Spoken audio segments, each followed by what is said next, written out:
बिस्मिल्लाहिर्रहमानिर्रहीम, अस्सलाम वालेकुम। जिस वक्त मुत्तहिदा अपोजिशन और लोगों को साथ मुत्तहिद कर रही थी और MQM को साथ मिला लिया गया और प्रेस कॉन्फ्रेंस की गई और कहा गया मौलाना फजलुर रहमान की तरफ से कि जी 3.5 साल जो ड्रामा होता रहा, जो झूठी सियासत होती रही, वो आज खत्म हो गई है। तो उस वक्त MQM भी अजीब तरह से देख रही थी मौलाना फजलुर रहमान को कि 3.5 साल तो हम भी इस ड्रामे का और इस सियासत का हिस्सा रहे हैं, इस झूठी सियासत का, जिसको फजलुर रहमान साहब झूठी सियासत कह रहे हैं। अब आप देखिए कि जिस वक्त प्रेस कॉन्फ्रेंस हो रही थी सब मीडिया उस तरफ था, लेकिन दूसरी तरफ आप देखिए कि एक है सोशल मीडिया, अवामी मीडिया, उसमें क्या बात हो रही थी कि पाकिस्तान पीपल्स पार्टी किस तरह का निज़ाम पूरे मुल्क पर लाने जा रही है।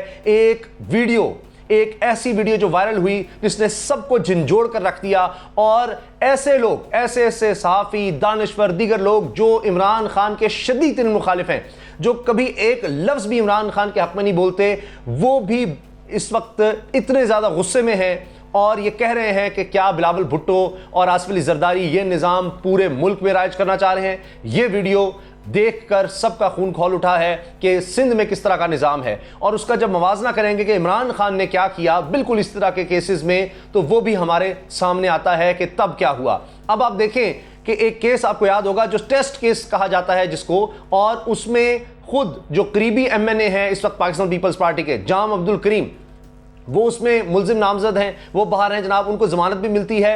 अब जिसको कत्ल किया नाजिम जोखियो, उसकी बेवा की वीडियो, उसका वीडियो पैगाम सामने आया है कि रूह काम चाहती है, जिसमें कह रही है कि जी ये सिर्फ वही समझ सकता है जो मैं बोलने जा रही हूँ, जो जिसके बीवी बच्चे हैं, यानी जो साहिब औलाद है, जिसका कोई ख़ानदान है, उसको समझ आ सकती है कि एक बेवा पर क्या गुजर सकती है, वो ये चीज़ समझ सकता है। और वो ये कह रही है कि मैं थक गई हूँ, मेरे अपने लोग इर्द गिर्द से मुझे छोड़कर चले गए और मैं हुकूमत से नहीं लड़ सकती, और हुकूमत भी और सारे हुक्मरान भी किस तरफ जाकर खड़े हो गए, वो तो हुकूमत में है जाम अब्दुल करीम। और देखिए एडवोकेट जनरल तक, पूरी हुकूमत इस वक्त जालिम के साथ खड़ी थी सिंध में। और इसका मवाजना अगर करें, मैं वो वीडियो आपको सुनवाऊंगा, वो पैगाम उस बेवा का, उस लड़की का, उस बेचारी का, जिसके छोटे छोटे बच्चे हैं। तो ये निज़ाम अब मुत्तहिदा अपोजिशन पूरे मुल्क में राइज करने जा रही है क्या, ये एक सवाल है, और लोग इस पर क्या कह रहे हैं वो मैं आपके सामने रखूंगा, और जो बड़े सहाफ़ी हैं वो क्या कह रहे हैं, दीगर लोग क्या कह रहे हैं, वो भी आप सुनिएगा। लेकिन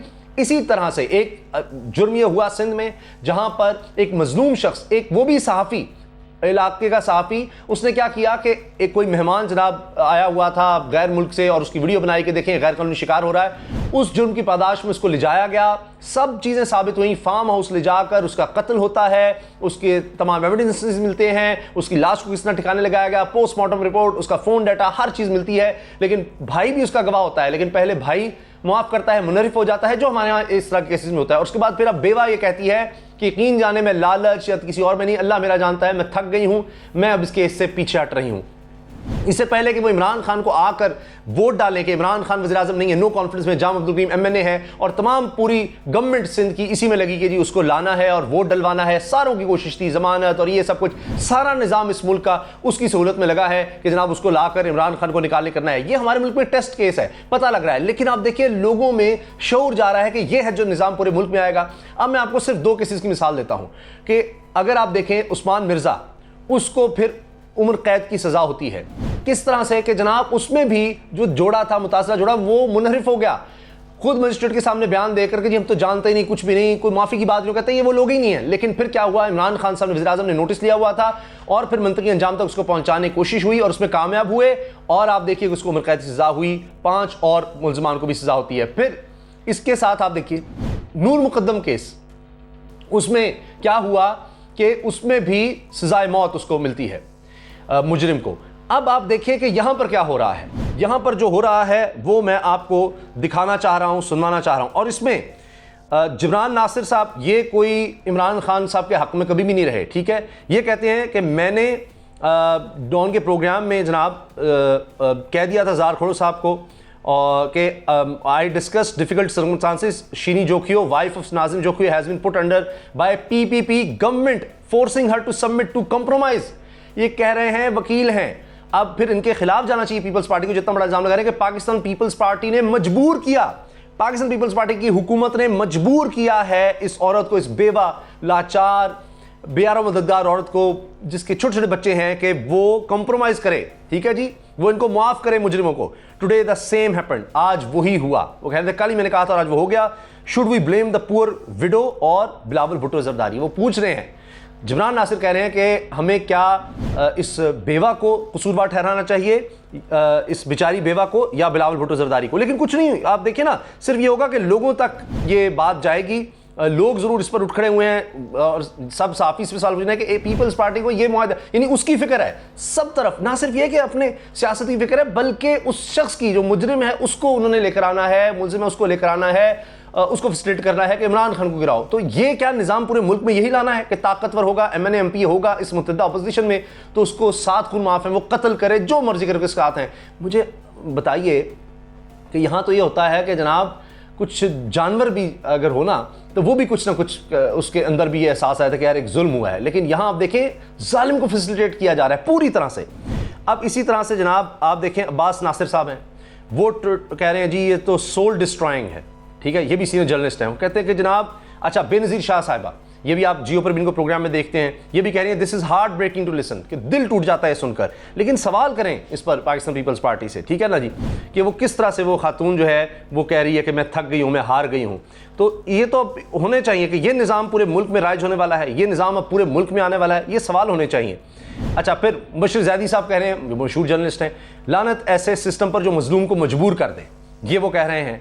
फिर वो कहते हैं जी और ये फिर सोबिया अवान साहिबा कहती हैं कि जी सर इस लानत को खालिज करें, कतरा कतरा दरिया बन जाता है, हिम्मत करें, इस पर सिंध हुकूमत को कहे अपनी मुद्दत में केस लड़े जैसे उस्मान मिर्ज़ा का केस लड़ा गया।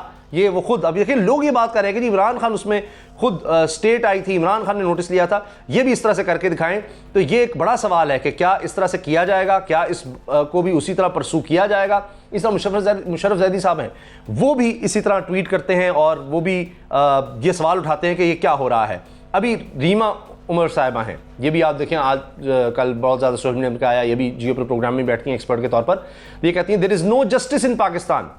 Nazim Joki was tortured and killed, and after facing threats, harassment for months, his wife has pardoned the accused. PP is just as culpable as the perpetrators for allowing this gross injustice under its watch. Shameful and heartbreaking. सारे कह रहे हैं कि जी दिल टूट गया है, दिल टूट गया है, और सभी इसी तरह के इस पर कमेंट्स कर रहे हैं। अब मैं आपको सुनवाना चाह रहा हूँ थोड़ा हिस्सा कि जनाब वो खातून बेचारी, वो बेवा लड़की क्या कह रही है। अपने आप को बच्चों के उसमें समझेगा तो वो मेरा दर्द, मेरी तकलीफ जरूर समझेगा। मैं जिस वक्त से गुजर रही हूँ वो अल्लाह ना करे किसी भी मुसलमान भाई पे बहन पे ये वक्त आए। मैं चाहती हूँ कि मैं साफ वाज़े आप लोगों को बताना चाहती हूँ कि आप लोगों को मेरी वजह से कोई शक शुबा हो ना। मैं ईमानदार एक वफादार लड़की हूँ, मैं लड़ना चाहती थी केस, मगर केस के हवाले से ये मसला है कि मैं आगे इसलिए नहीं लड़ पा रही हूँ कि मेरे अपनों ने ही मेरा साथ छोड़ दिया है। अब सुने, मेरे अपनों ने ही साथ छोड़ दिया। आगे वो सारी वजूहात बताती है क्या हुआ, मैं क्यों थक गई हूँ, और फिर आखिर में वो कहती है कि मुझ पर कोई इल्ज़ाम ना दिया जाए। और जिस तरह से सोशल मीडिया दीगर लोगों ने जिसने भी हेल्प की वो उनके आगे कह रही हैं कि आप जानते हैं कि मेरा किरदार क्या है, मैं कैसी हूँ, तो मुझ पर कोई इल्ज़ाम ना दिया जाए। मेरे जो अपने हैं, मेरे जिस वक्त से मैं गुजर रही हूँ, मुझे सबने अकेला कर दिया है।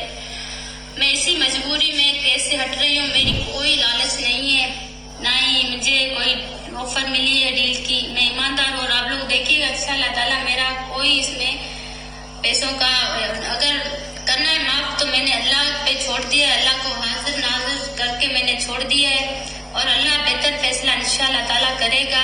मेरी कोई लालच इसमें नहीं है। अगर आप लोग मेरे भाई बहन हैं, ये मेरा फर्ज है आप लोगों को ये मेरा पैगाम पहुंचाना, आप लोगों का पूरा हक है। इस वक्त जो मीडिया वाले हैं, जो भी मेरे साथ खड़े थे, ये पैगाम आप तक पहुंचेगा, मुझे बिल्कुल गलत नहीं समझेगा। अब देखिए कुछ लोगों ने सपोर्ट किया मीडिया में दीगर, तो उनसे रिक्वेस्ट कर रही है कि मुझे गलत ना समझना। यहाँ यही होता है, यही होता रहेगा। ये निज़ाम तो अभी पूरे मुल्क में और ज़्यादा मजबूती से राइज होने वाला है, आप देखिएगा तो सही। अगर मैं होती ना इस तरह की, मैं कभी भी आप लोगों के सामने अपनी ये वीडियो नहीं रखती। मैं एक ईमानदार हूँ, मुसलमान हूँ, मेरे प्यारे आका सल्लल्लाहु अलैहि वसल्लम को मैं मानती हूँ और मेरी यही ख्वाहिश है कि आप लोग मेरा दर्द में तकलीफ समझेंगे। जिस वक्त से मैं गुजर रही हूँ मैं आगे नहीं लड़ सकती, मेरे अंदर ताकत नहीं है, मैं मजबूर हूँ, अपने बच्चों की वजह से मजबूर हूँ। अब क्या इसका किसी के पास जवाब है कि मेरे अंदर और ताकत नहीं है, मैं मजबूर हूँ, मैं अपने बच्चों की जैसे मजबूर हूँ। और पता नहीं कि जी वो बच्चे भी उस अंडर थ्रेट होंगे कि उनको भी कुछ ना हो जाए, पता नहीं क्या उनको कोई गायब कर दिया जाएगा मज़ीद। तो वो सब कहानी बता तो रही है लेकिन कुछ नहीं होगा, यहाँ कोई कुछ नहीं करेगा, क्योंकि इस वक्त सिर्फ हमें इमरान खान को गिराना है। इमरान खान जो है वो माइनस होना चाहिए, बाकी सारी सियासत, सब सियासतदान भी इकट्ठे हैं। यहाँ और कोई मसला नहीं है इस पाकिस्तान में, सिर्फ और सिर्फ सारे मसाइल इस वजह से हैं कि जी इमरान खान जो है वो चूँकि वज़ीर आज़म है, जब वो हट जाएगा तो सारे मसाइल ठीक हो जाएंगे। यहाँ मसला सिर्फ वो है। और अब आप देखें कि असल में हो क्या रहा है। ये इमरान खान का कसूर था कि अगर कोई मुआफ़ी भी इस तरह के केस में हो जाती थी तो वो फिर भी केस लड़ता था, पीछे जाता था और सज़ा दिलवाता था। ऐसा निज़ाम हमें चाहिए। देखें ज़रा इस बेवा को सुने, यही सारा निज़ाम है हमारे और यही होता रहा। और ये निज़ाम चूंकि बदलने की कोशिश हो रही थी तो फिर यही होना था जो आज हम सियासत में होता देख रहे हैं। बच्चे मैंने केस इसलिए हटने के लिए कहा कि मैं जो भी लोग हैं इसमें मुलविस है, मैंने सबको छोड़ने का फैसला कर लिया है और मैं अल्लाह पे छोड़ दूंगी। मेरा फैसला अल्लाह ताला बेहतर करेगा इंशाअल्लाह ताला। मैं ये कोर्ट कचहरी नहीं लड़ना चाहती, इस वजह से पाकिस्तान में इंसाफ है ही नहीं। पाकिस्तान में इंसाफ होता ना तो जो बाहर के मुल्क में जो हमारी बहनें, आफिया बहनें हमारी, अभी तक हमारे हुक्मरान बैठे हुए उसको आज़ाद करवाया है, नहीं करवाया। तो आपने सुन लिया जनाब, ये है सारी कहानी।